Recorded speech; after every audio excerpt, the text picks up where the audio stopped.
अस्सलाम वालेकुम नाज़रीन, मैं हूँ बशीर खटक। आप देख रहे पीटीआई न्यूज़ चैनल। हम इलेक्शन के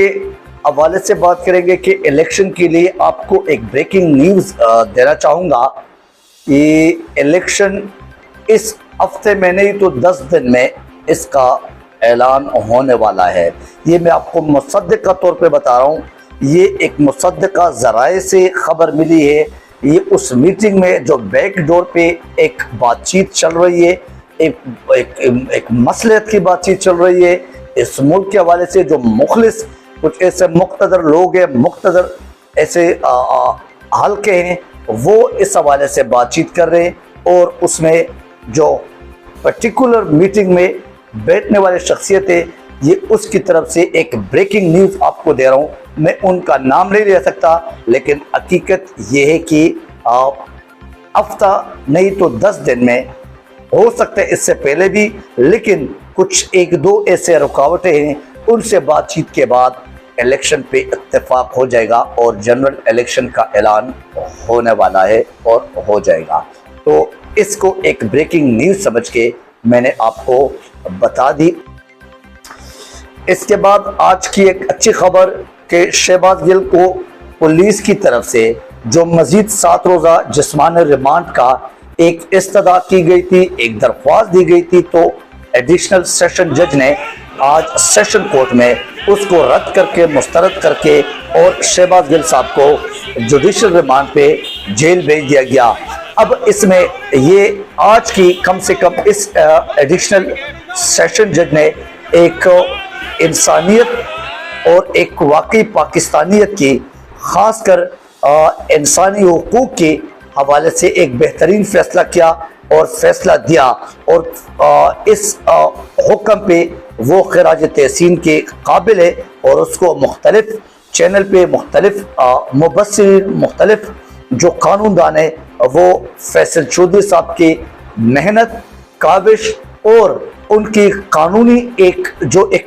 वाकई एक काबिलियत है, उनकी जो कानूनी मैदान में एक मुकाबला और एक मिसाली कोशिश नज़र आता है, वो उसके रिजल्ट भी सामने आ चुके और आ रहे हैं। तो ये उनकी प्लस इस एडिशनल सेशन जज की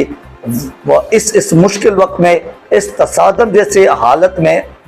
ये मसलियत के लिए और पाकिस्तान के हालात को बेहतर करने के लिए एक बेहतरीन फैसला और फैसले का हुक्म समझा जाता है। इसके बाद फैसल चौधरी साहब ने आज अपने प्रेस कॉन्फ्रेंस में ये कहा है, जो कि पीटीआई के कानूनी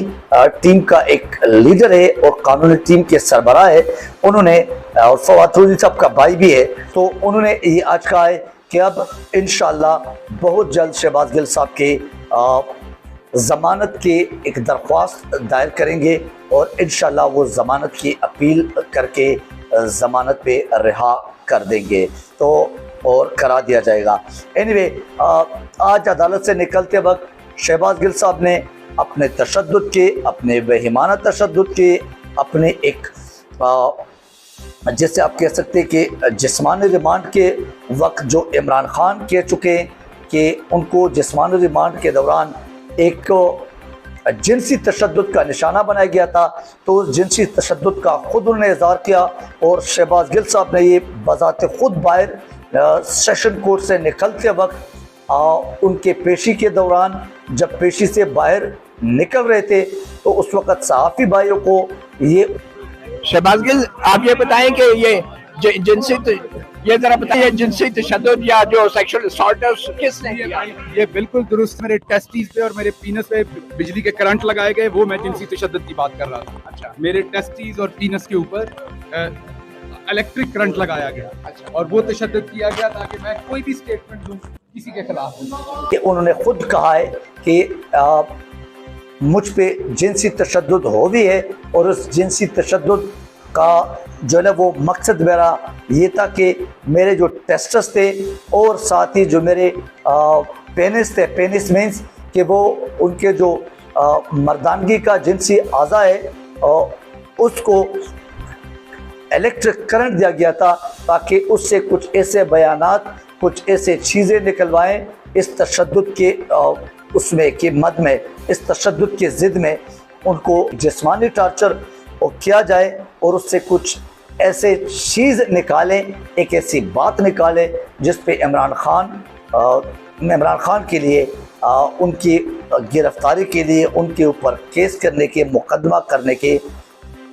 एक क्लू मिल जाए, एक यूँ समझे कि एक रास्ता मिल जाए। लेकिन शहबाज गिल ने कहा कि न मैं उनमें से हूँ, न मैं इस तरह कर सकता हूँ। बहरहाल उन्होंने ख़ुद आज अपने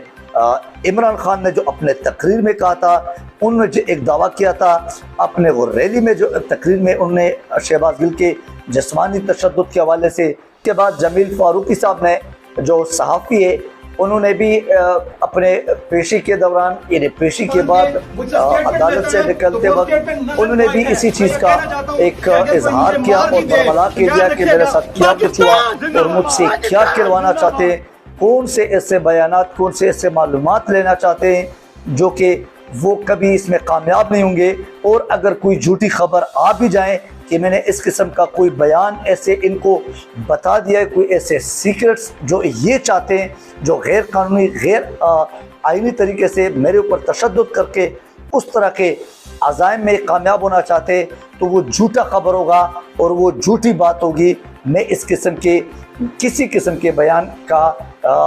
वो उसमें नहीं हूँ, ना इस किस्म के कुछ बोलने वाला हूँ जो ये लोग कोशिश करते हैं। बहरहाल ये मुझसे कुछ झूठी खबर, झूठी बातें निकलवाने की कोशिश करेंगे, लेकिन अवाम और जितने भी हमारे साथी बिरादरी है वो इस पे कम से कम यकीन ना करें, ये झूठी खबर होगी। मैं इस किस्म के कुछ भी बोलने वाला और ज़बान खोलने वाला नहीं हूँ। तो ये दो अहम जो बयानात थे और पेशी से फारिग होते वक्त, ये दोनों ने अदालत से निकलते वक्त शहबाज गिल साहब और जमील फारूकी जिनके साथ बेईमाना तशद्दुद हो रहे, उनके बयानात मैंने आपको आपके सामने रख दिए। अब इसके बाद अगर पाकिस्तान के हवाले से देखें तो पाकिस्तान की वाकई अब इस वक्त जो हल है इस तसादुम के, इस मसाइल से निकलने के लिए वो सिर्फ और सिर्फ ये कि एक आज़ाद और शफाफ इलेक्शन का ऐलान किया जाए और as soon as possible general election बाकायदा एक प्रॉपर तरीके से हो जाए और हुकूमत एक जमहूरी तरीके से हुकूमत की ट्रांजिशन हो जाए। इस इम्पोर्टेड हुकूमत से किसी भी जगह में, किसी भी सूबे में, किसी भी कॉर्नर पे किसी किस्म के भी लोग इनसे खुश नहीं है। न ताजर खुश है, न अवाम खुश है, न कोई रोज़गार वाला, न कोई कारोबारी बंदा, न कोई टीए वाला, न कोई सब्ज़ी वाला, न कोई फ्रूट वाला। बिजली से लेकर खुर्दनोश तक चीज़ों में बेतहाशा जो एक महंगाई हुई है, ये 45 से लेकर 47% तक सिर्फ इस 4 महीनों में। प्लस इनके आज तक अवाम ये कहते हैं कि आज तक इनके अवाम के लिए, पाकिस्तान के लिए कोई ऐसा इजलास, कोई ऐसा खिताब, कोई ऐसा बैठक, कोई ऐसे जो पीडीएम की एक अपनी जो एक मीटिंग्स होती है उसमें कोई ऐसी बात बता दे जो इन 4-5 महीनों में अवाम के लिए और पाकिस्तान के लिए कोई फ़ायदे के, कोई सुदमंदी की बात होगी हो, कोई बेनिफिशियल बात या कोई ऐसे कोई इकदाम इन्होंने पेश किया हो जिससे हम वाकई माने कि ये पाकिस्तान बनाने के लिए और अवाम की खातिर आए थे। बहरहाल लोग इमरान खान को लीडर मानते हैं। इस हुकूमत की ये एक बेहतरीन हरबा हो सकता है कि इसने अवाम को और इमरान खान और पीटीआई और साफ़ी बिरादरी के ऊपर केसेस, और वो भी गैर कानूनी, गैर आईनी तरीके से इंतकामी कार्रवाई के अंदाज में जो केसेस है, बेईमाना तशद्दुद किस्म के केसेस है, उसके पीछे लगा लिए और ख़ुद अपने 2 नंबरी में, ख़ुद अपने चोरी में, डकैती में और अपने जितने भी जिस मकासद के लिए आए हैं, जिस गलत किस्म के हरबों के लिए आए हैं, उन हरबों में, उन अज़ाइम में वो लगे हुए, अपने उन कोशिशों में लगे हुए। जैसे मैंने आपको कल की वीडियो में कहा, व्लॉग में, कि आसिफ अली जरदारी जो कौम की बीमारी है, वो कहते हैं कि मैंने आप लोगों को यानी सहाफ़ी बरादरी को इसलिए बुलाया था प्रेस कॉन्फ्रेंस के लिए कि मेरे आज आखिरी केस था, उससे भी मैं बरी हो गया हूँ। तो ये हमारे लिए क्या मैसेज है, ये पाकिस्तान के लिए और पाकिस्तान के साथ मोहब्बत करने वालों के लिए क्या मैसेज है? यानी इसका मतलब है या तो अदलिया ने और इदारों ने केसेस गलत बनाए थे, या तो वो गलत है, या इनके गलत केसेस अब माशाल्लाह इन्हीं इदारों ने इसको इन्हें बिल्कुल क्लीन चिट दे दिया और वो क्लियर करके वो बड़े फ़ख्र से कहते कि हम मेरा आखिरी केस था वो भी क्लियर हो गया। बहरहाल पाकिस्तान के साथ मोहब्बत करने वाले इस तरह की बातों से नो डाउट और भी उनके अंदर गम और गुस्सा